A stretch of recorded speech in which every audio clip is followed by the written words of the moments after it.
मालाधरा नावाच्या राजपुत्राशी शांभलीचा विवाह झाला. तिला राजवैभव मिळालं. लक्ष्मीव्रताच्या प्रभावानं तिचा संसार सुखासमाधानानं चालू लागला. पण भद्रश्रवा ते सुरचंद्रिका राणी यांना हळूहळू वाईट दिवस दिसायला लागले. शत्रूनं भद्रश्रवाचं राज्य लुबाडलं. सुरचंद्रिका राणी होती ती स्थिती बदलली. भद्रश्रवाला फार वाईट वाटे.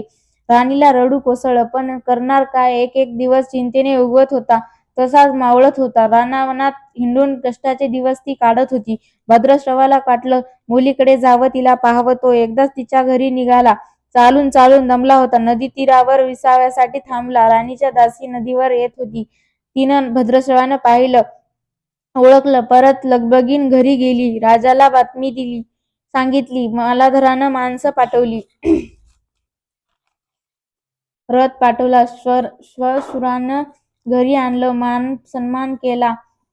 नवी वस्त्र दिली व गळ्यात हार घातला. शांबाला वडिलांची नीट व्यवस्था ठेवत होती. राजाचे दिवस मजेत जात होते.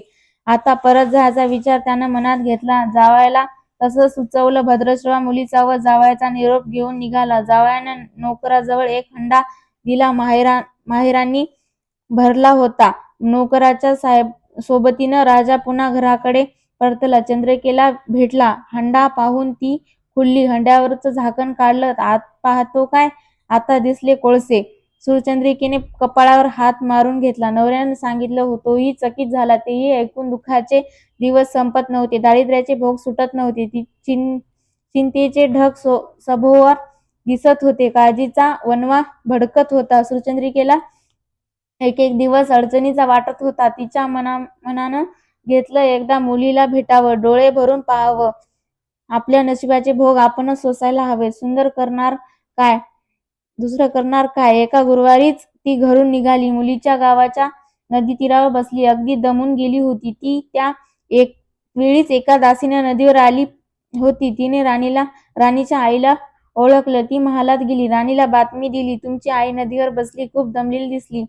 तिला आणायला पाठवा कुणीतरी. शांबालेनं रथ बोलावला. आईला घेऊन यायला सांगितलं. आई रथात बसून घरी आली. शांबालेने पाहिलं. आईला तिने प्रेमाने मिठी मारली.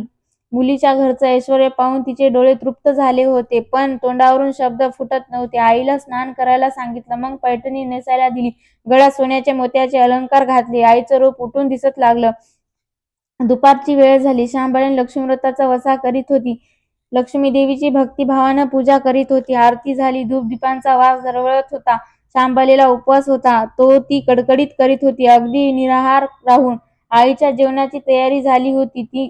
तिनं आईला जेवायला बोलवलं आणि आईला मागच्या जन्मीची आठवण आली. ती लक्ष्मीव्रताचा वसा करीत होती. लक्ष्मीदेवीच्या कृपेने ती राणी झाली होती. ती म्हणाली, श्यामा, मी पण जेवत नाही. मी तुझ्याबरोबर उपवास करीन. श्यामा ठीक आहे म्हणाली.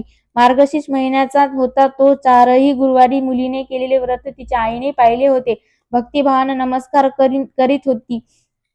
उपवास करीत होती. सर्व दुःख दूर व्हावीत म्हणून प्रार्थना करीत होती.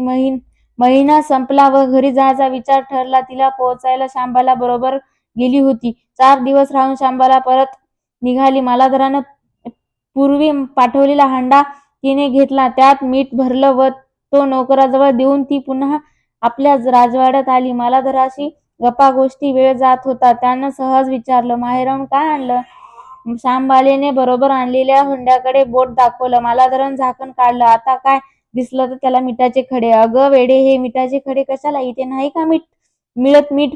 हो मिळतं ना, पण हे मीठ माझ्या वडिलांच्या राज्यातलं आहे. वडिलांचं राज्य सौराष्ट्र होतं. तिथल्या शेजारच्या समुद्राचं आहे हे मीठ. समुद्रातीरावर दूरवर माझ्या वडिलांचं राज्य पसरलं होतं. पण आज शांबालेच्या सांगण्यातील गोम राजानं हेरली होती.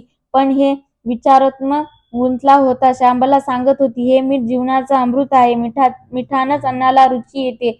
मीठ नसेल तर सारे पदार्थ आणि बेचव. जो माणूस जिथे मीठ खातो तो धन्याशी नेहमीच इमानी राहतो. त्याचं रक्षण करतो. कामातून कसूर झाली तर प्राणार्पणही करतो. मालाधराचं विचार थांबलं नव्हतं. त्यानं ताबडतोब आपले सेवक आपल्या सासऱ्याकडे भद्रश्रवाकडे पाठवले व त्याने ताबडतोब बोलावून घेतलं. भद्रश्रवाला या तातडीने बोलावण्याचा काहीच अर्थ कळत नव्हता. पण अधिक विचार न करता तो तातडीने जावयाकडे आला.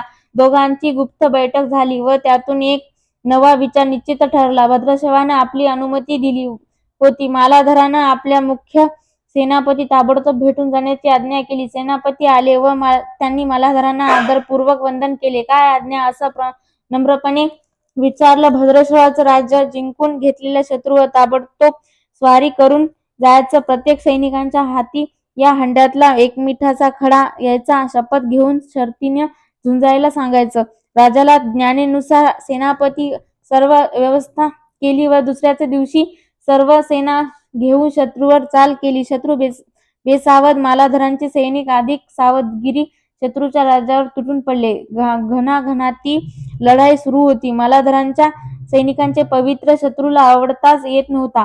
शत्रूचे सैनिक जमिनीवर कोसळत होते. मालाधराचे सैनिक पराकाष्ठाने पुढे सरसावत होते. युद्धाचा तांडव अखंड चालू होता. सर्व सूर्य पश्चिमेकडे सरकत होता. तेवढ्याच वेळात अंधार पसरणार होता. मालाधरांचे सैनिक अधिक इच्छेनं पुढचं पाऊल खेचत होते आणि शेवटी मालाधराच्या सैन्याने शत्रूचे पुरा फडशा पाडला होता. मालाधराच्या सैन्यानं अपूर्व विजय मिळवला होता. भद्रश्रवाचं राज्य पुन्हा मिळवलं होतं. मालाधराला व शांबलीला ही आनंदाची वार्ता सेनापतीनं ताबडतोब कळवली. मागे राहिलेल्या सैनिकांना त्या शत्रूच्या राज्यातील मुख्य खजिना लुटला. अफाट संपत्ती त्यांनी मिळवली होती ती पोत्यात भरून मालाधराकडे आणली. त्यात सोन्याच्या मोहरा होत्या. अनेक नाणी होती. प्रत्येक क्षत्राचा साठाही होता. मालाधरानं भद्रश्रवाला चंद्रिका राणीला घेऊन यायला सांगितलं. ती आल्यावर घरात आनंदानं उधाण आलं होतं. तो होता गुरुवारचा दिवस. शांबलीने लक्ष्मीव्रताची पूजा केली. आरती केली. धूप-दीपांचा सुगंध दरवळत होता. तिनं व तिच्या आईनं उपवास केला होता. रात्री देवीची आरती झाली. देवीला नैवेद्य झाला व सर्वांना मिठ्यानंच जेवण झालं. मार्गशीर्ष महिन्यातला हा शेवटचा गुरुवार, लक्ष्मीव्रताचा शेवटचा दिवस. या मंगल मुहूर्तावर मालाधरानं भद्रश्रवाचं राज्य त्यांच्या स्वाधीन केलं व या व्रताची खरी सांगता झाली. राजा राणीचं परत आणलेलं सौराष्ट्र आली. सूरचंद्रिकेने पुन्हा लक्ष्मीव्रताचा वसा घेतला व तो आजन्म पाळला. घरची स्थिती पुन्हा पूर्वप्रमाणे सुधारली होती. राजाचे 7 मुलगे कुठेतरी दूरदेशी गेले होते. तेही अचानक घरी आले. त्यांना पाहून आईवडिलांना जो आनंद झाला त्याचं वर्णन शब्दात सांगणं अगदी अशक्य. श्री लक्ष्मीदेवीच्या व्रताचा हा अपूर्व अनुभव राजाराणीने पुढे सतत घेतला. त्यांचे जीवन निश्चिंत झाले होतं. दुःखाचं वादळ पूर्ण थांबलं होतं. सुखाचे वारे सर्वांना सुखवीत होते. अशी ही 60 उत्तरांची कहाणी सर्वांनाच वाचावी. ऐकावी व